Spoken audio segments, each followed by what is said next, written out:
రంగంలోకి గులాబీ బాసట వలసలు ఆపేందుకు కేసీఆర్ స్కెచ్చట. ఏం చేస్తాడు ఈయన? కాంగ్రెస్ ప్రభుత్వంపై గులాబీ బాస్ కేసీఆర్ చేసిన వ్యాఖ్యలు ఆసక్తిగా మారాయి. గురువారం ఎమ్మెల్యేగా ప్రమాణ స్వీకారం చేసిన అనంతరం హైదరాబాద్ నందినగర్లో తన నివాసంలో బీఆర్ఎస్ ఎమ్మెల్సీలు ముఖ్య నాయకులతో ప్రత్యేకంగా భేటీ అయిన సందర్భంగా ఆయన మాట్లాడుతూ కాంగ్రెస్ ఇచ్చిన హామీలు అమలు చేయడం సాధ్యం కాదంటూనే ప్రభుత్వం ఉంటుందా ఉండదా అనేది వారి చేతుల్లోనే ఉందని వ్యాఖ్యానించారనే ప్రచారం జరుగుతుంది. కాంగ్రెస్ ప్రభుత్వం ఎక్కువ రోజులు మనుగడ సాధించలేదని ఇప్పటికే ఎక్కువ రోజులు మనుగడ సాధించలేదని ఇప్పటికే పార్టీలోని పలు సీనియర్లు వ్యాఖ్యానిస్తుండగా తాజాగా కేసీఆర్ సైతం అదే మాటను ఎమ్మెల్యే వద్ద ప్రస్తావించారనే విషయం హాట్ టాపిక్గా మారింది.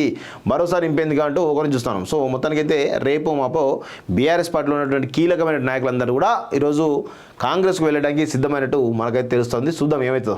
రంగంలోకి గులాబీ బాసట వలసలు ఆపేందుకు కేసీఆర్ స్కెచ్చట. ఏం చేస్తాడు ఈయన?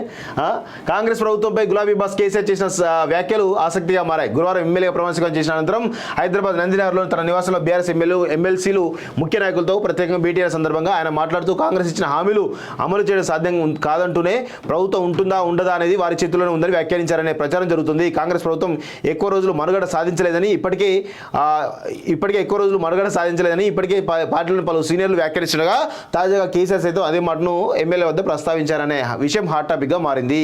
మరోసారి ఇంపేందుగా అంటూ ఒకరిని చూస్తున్నాం. సో మొత్తానికైతే రేపు మాపో బీఆర్ఎస్ పార్టీలో ఉన్నటువంటి కీలకమైన నాయకులందరూ కూడా ఈరోజు కాంగ్రెస్కు వెళ్ళడానికి సిద్ధమైనట్టు మనకైతే తెలుస్తుంది. చూద్దాం ఏమవుతుందో.